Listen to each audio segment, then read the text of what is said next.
Hello everyone. Um, as promised, I'm doing a video to go over the problem that we saw with Trevor last week. So remember we wanted to have the effective cost of borrowing for 3 loans altogether for a total of $500,000.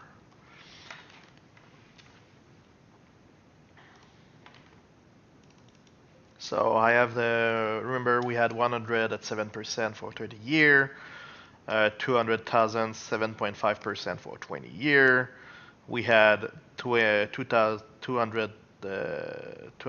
for 7.5, 200 for 8%, but 10 years. We had a beginning and a holding period of 10 years. So let's begin with that. So first we need to compute the payments. Second, we need to compute the balance. And third, add not both, but all together. So let's see. I will use Excel facility to link with the data from the problem. So the number of year is 30 for the first one, 7%. The present value is 100,000 for the second, and then okay, the number of period is not 30, it's monthly, so 30 times 12.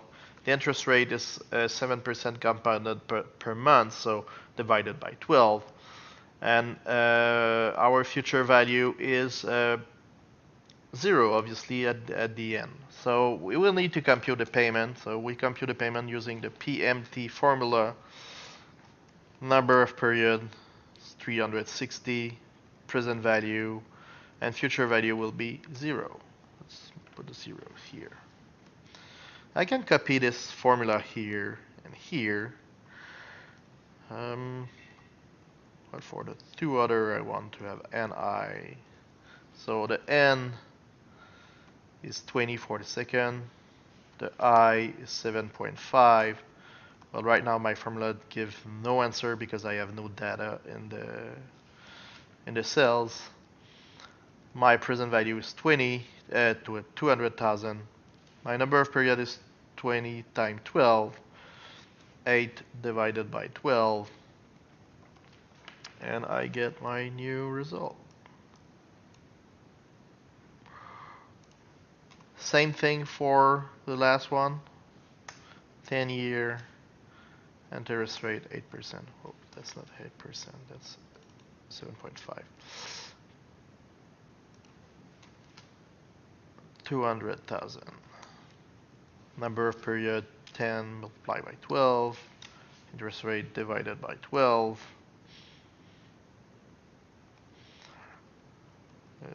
FV0, FV0, and we have the payment. The balance will depend on the holding period. So I have the holding period. The interest rate did not change. The present value did not change. The payment is what I found. And my future value is what I'm looking for. So FV rate after 10 period, I have this payment and I have this present value. So that's my future value. That's the balance at the end. I can copy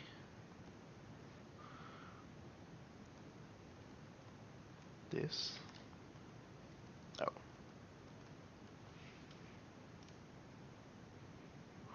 Or it's not 10. It will be 10, 12 times 12. 10, 12 times 12. Here we are. So that I need to copy. Copy. Copy. And the number of years always the same. So 10. 10. I can copy here, here. Obviously, after 10 years, I have 0 because here it's 10 years. Now I just need to compute everything together. So remember the number of year, the maturities will be 10 years. The interest rate, that's what we are looking for. The present value will be the present value of the sum of everything. The payment will be the sum of everything. See here, I do the sum. And the future value will also be the sum of everything. And I can use the function rate, number of period, the payment, PV, FV, and I have 0.63. Don't forget that's per month. So if I want to have something that is annual compounded monthly, I do time 12, and I get 7.54%. Now, if I have different maturities, now, right now I have different maturities, but if I have an holding period that is 15 years, well, the calculation do not work. You saw it, I changed the holding period. The holding period here changed, so I compute the balance after 15 years. But here I should have a 0 because I will not pay for 15 years. So I have a problem because my payment are not always the same. So what will happen is that from year 1 to 10, I will 1 to 10, I will have this payment plus this payment plus this payment. This.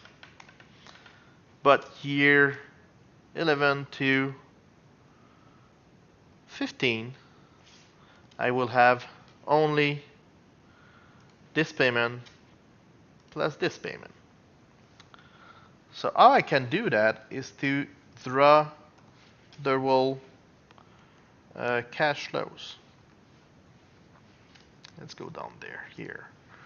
From 0, let's go from 0, 1, 2.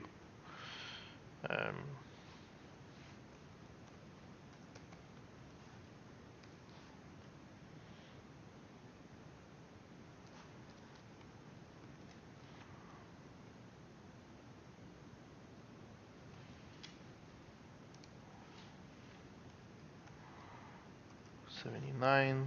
I need to go up to 180 because it's 15 years. And I have hit here.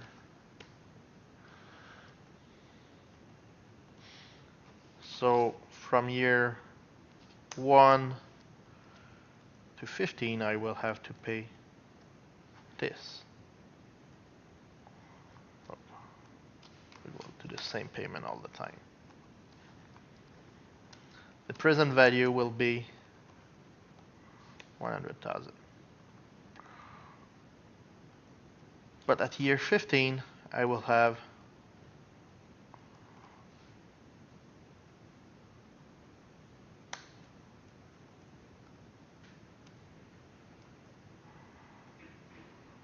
a balance.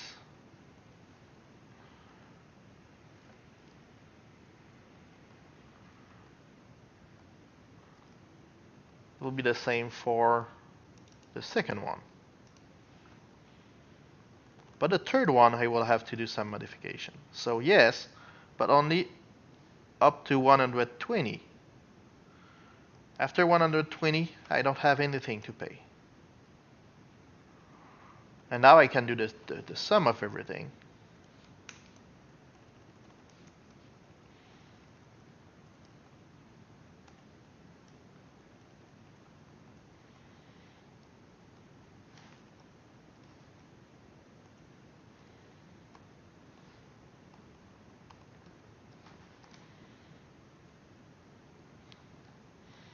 And I will use the function that is IRR, internal rate of return, and we just that.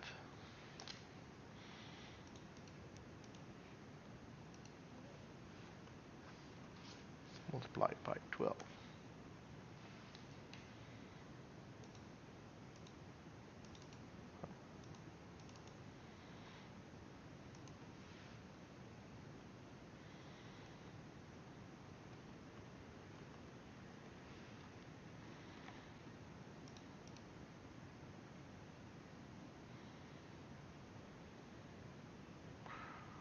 if we want to see if it works, we will use a 10 here.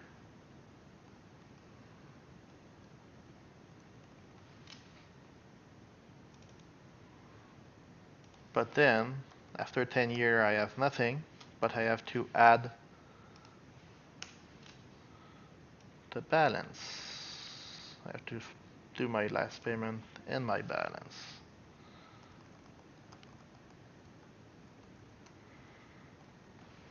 And I should have the same result. That's what I have here.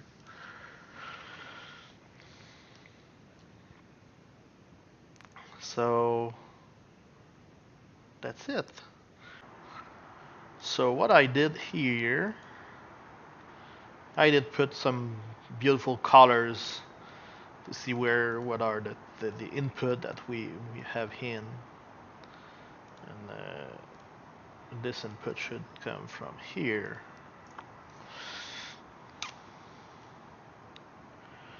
And you see that for the same, when we have all the same payment, the results are the same. If I have 15, it's 9.12 because of this 0, and this would continue all the time, and 7.51. What I did here is that everything is dynamic. I did program the Excel sheet such that you can see here I'm now 10 years. Yeah, this loan is 10 years, so whatever, if we finish after 20 years, it will be done after 0 after 10 years. If I have 25 years, the second loan will also be done after 25 years, which is 300 period. See, 240 period, 20 years after 20 years, and the loan will go up to 300 period. And after 300 period, I have a balance to pay for this one, for first loan, which has still have 5 years to go. So I can have 30.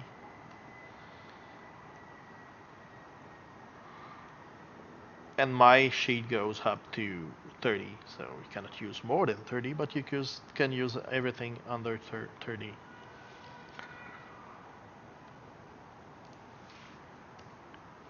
In order to do that, I have to use some if formula.